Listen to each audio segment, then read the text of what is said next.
Yebela vitesse à G. Yebela vitesse à G. Bana kini, bana poto, wapi partout, bisika bozali. Vraiment, site na bino yangoyo. Site malonga. Congo Suisse TV. Mon côté, et kokani na yango. Donc, mutunyo sokoto, koyoka basolo kitoko. Okolanda basolo kitoko, bemiswa kitoko. Yabino yangoyo.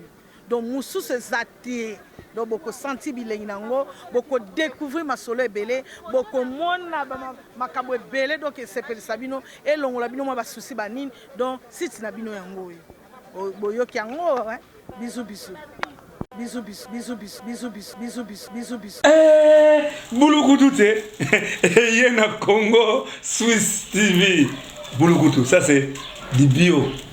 Et nous là que Congo Suisse TV c'est du bio. Kuna Todiaka ya ma chambre froide de vraie information. C'est Congo Suisse TV. Boulou et yoka sur le Congo Suisse TV. Tsunga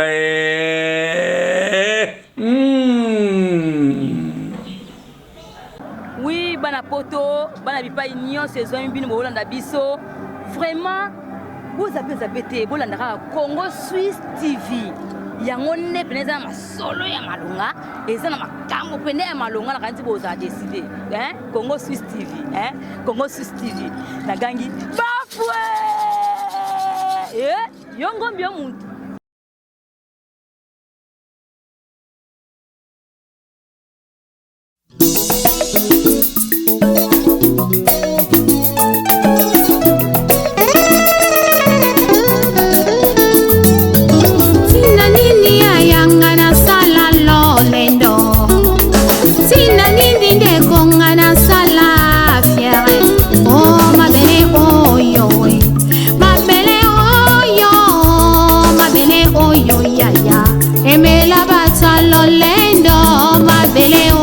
Papa, aimez la baroye, oh ma belle, oh yo pangi, aimez la bapresta, na banganga kisi, zote ko la nango, zote ko bima bakusu, zote ko zonga ma belle, loko pamba.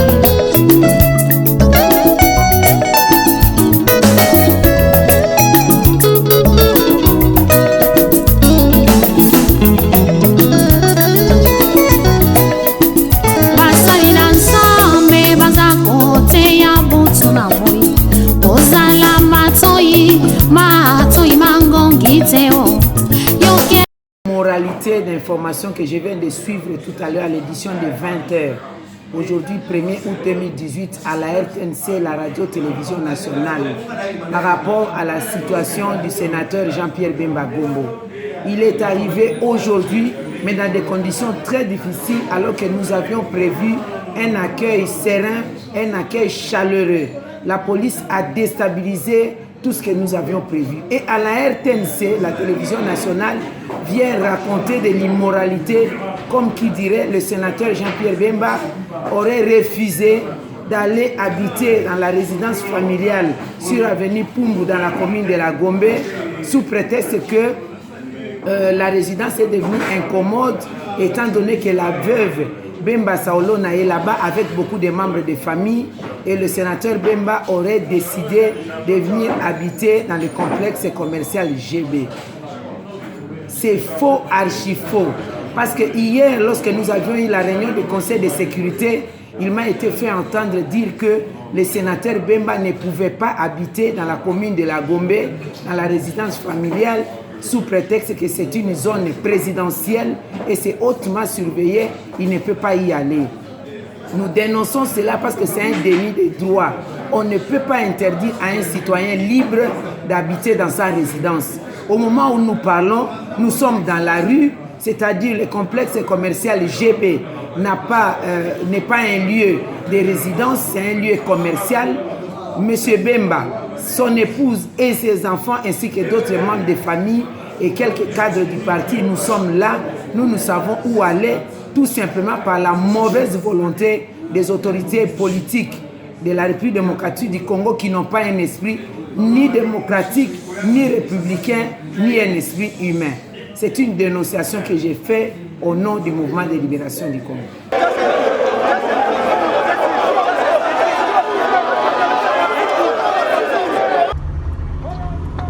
Voilà, la police tire. Voilà comment on vient de disperser la population. La police est en train de tirer. Ok.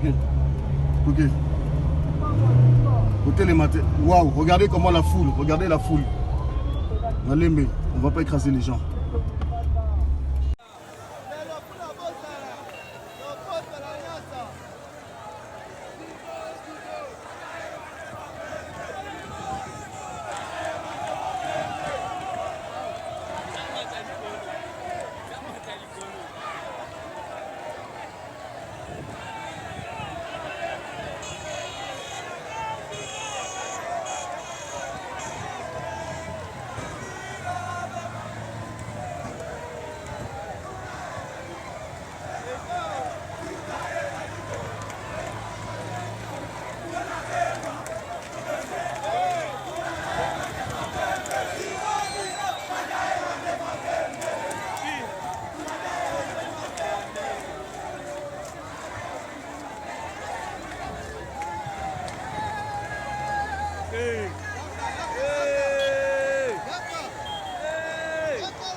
Christine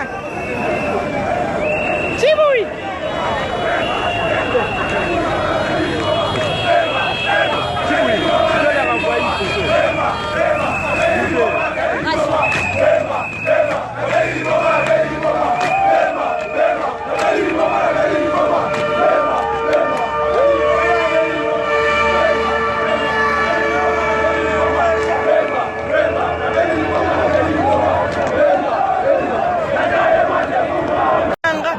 Président est un siège.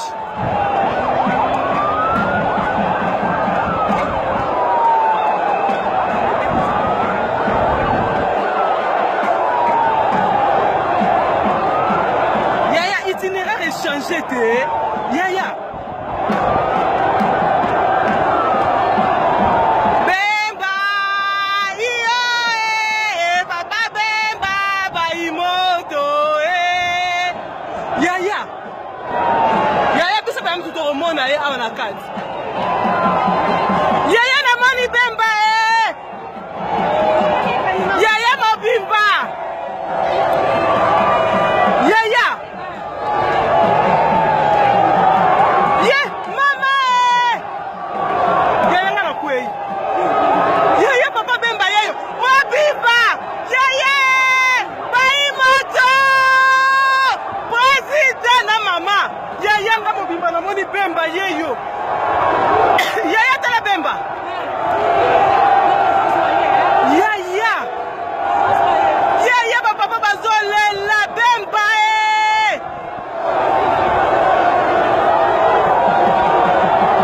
Yaya papa bazole la na mai na misi. Mama nanga yaya batu bazole la. Yaya matoto la Bemba yeyo. Yaya tala Bemba yeyo ba otindike. Yeyo. Yaya tala Bemba yeyo. Baimoto. Papa yaya yewa na kamone de.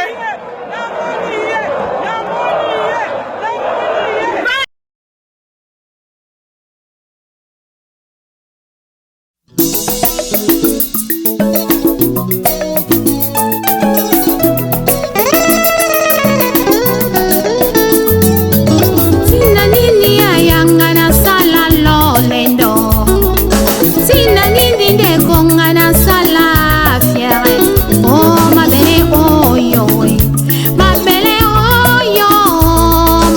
oyo yaya. Emela bata lolendo. Mabele oyo papa. Emela barwaye oh mabele oyo pangi. Emela ba presta na banganga kisi. Zote kopola nango. Zote kopima bakusu. Zote kozonga mabele loko pamba.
dila ngeta dila na kilumbu ya suka zina na ngai kelebe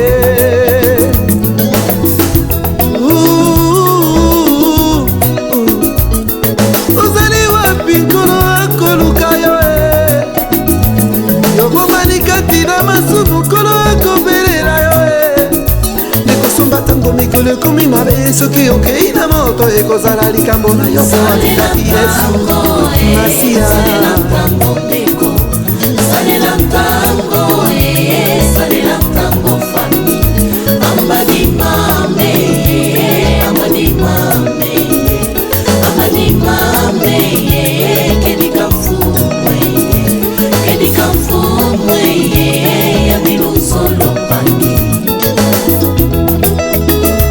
mboka na mboka tozoyoka basango butu na moi tozomona makambo kolo alakaki ye eza kokokisama ye rachetons le temps Jésus revient bientôt rachetons le temps Jésus revient bientôt Maranatha Maranatha kolo akoya Maranatha Maranatha kolo akoya e